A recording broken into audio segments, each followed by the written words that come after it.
আসসালামু আলাইকুম তোমাদের সবাইকে। আজকের এই ক্লাসে তোমাদেরকে স্বাগত। আজকে আমরা দেখব হচ্ছে এইচএসসি আইসিটি চ্যাপ্টার 3 এর অক্টালের বিয়োগ। চলো আমরা শুরু করি। এক নম্বরে আমাদের কি বলা আছে? 70 বিয়োগ হচ্ছে 23। আমরা করার জন্য আমরা এইভাবে ছোটবেলায় যেভাবে করতাম সেভাবে হচ্ছে বসাই নিয়ে বিয়োগ চিহ্ন দিয়ে করব। অক্টালের বেস কত হচ্ছে আমাদের 8। আচ্ছা, বিয়োগ করার ক্ষেত্রে আমাদের কি মাথায় রাখতে হবে? দেখো, দুটো জিনিস আমাদের মাথায় রাখতে হবে। প্রথমত যদি আমরা দেখি যে আমাদের উপরে হচ্ছে ছোট সংখ্যা আসছে আর নিচে হচ্ছে বড় সংখ্যা আসছে, তখন আমরা কি করবো জানো? এই উপরের সংখ্যার সাথে আমরা হচ্ছে বেস এটাকে যোগ করবো। তাহলে আমাদের শূন্যের সাথে 8 যোগ করলে হচ্ছে কত হয়? আমাদের 8 হয়। 8 থেকে 3 গেলে আমরা কি পাই? 5 পাই। 5, তাই না? যতবার আমরা উপরের সংখ্যার সাথে হচ্ছে বেস 8 যোগ করব, আমাদের আগের সংখ্যার সাথে আমাদেরকে একটা 1 যোগ করে দিতে হবে। ঠিক আছে? তাহলে দেখো 2 আর 1 হচ্ছে আমাদের 3 হয়। 7 থেকে 3 গেলে থাকে হচ্ছে কত আমাদের?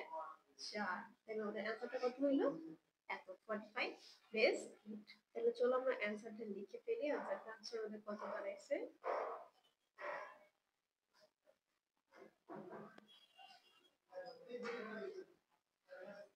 ঠিক আছে, তাহলে আমাদের অ্যান্সার কত দাঁড়াইলো? 45 বেস 8। এরপরে এই ম্যাথটা লিখে আমরা চলো 502 170। আচ্ছা দেখো, এই ম্যাথেরও সেম। উপরের সংখ্যাটা কি আছে? ছোট আছে, নিচের সংখ্যাটা বড় আছে। আমরা কি করবো? উপরের সংখ্যাটা যদি ছোট, তাই এখানে হচ্ছে কি করবো? বেস 8 যোগ করব। তাহলে 8 আর 2 যোগ করলে কত হয়? 10 হয়। 10 থেকে 3 গেলে থাকে হচ্ছে কত? 7, তাই না? যতবার আমরা বেস 8 যোগ করবো ততবার হচ্ছে কি হবে? এখানে 1 যোগ করতে হবে। তাহলে 7 আর 1 হচ্ছে 8, তাই না? এখানে 8 হয়ে গেল আর এখানে হচ্ছে 0 হয়ে গেল। 0 থেকে তো আমরা 8 বাদ দিতে পারবো না। তাই আমরা কি করব? এখানেও হচ্ছে একটা 8 যোগ করে দিব। এখন দেখো দুইটাই 8। 8 থেকে 8 দিলে কি থাকে আমাদের? 0 থাকে। আমরা হচ্ছে 0 বসাই।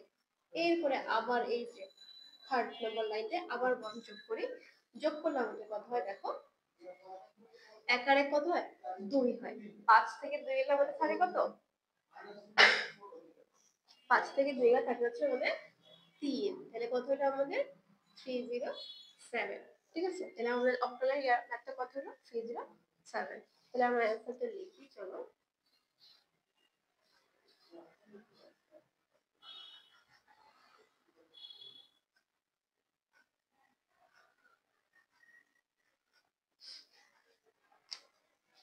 ঠিক আছে, তাহলে এটা ছিল আমাদের অক্টালের বিয়োগগুলো।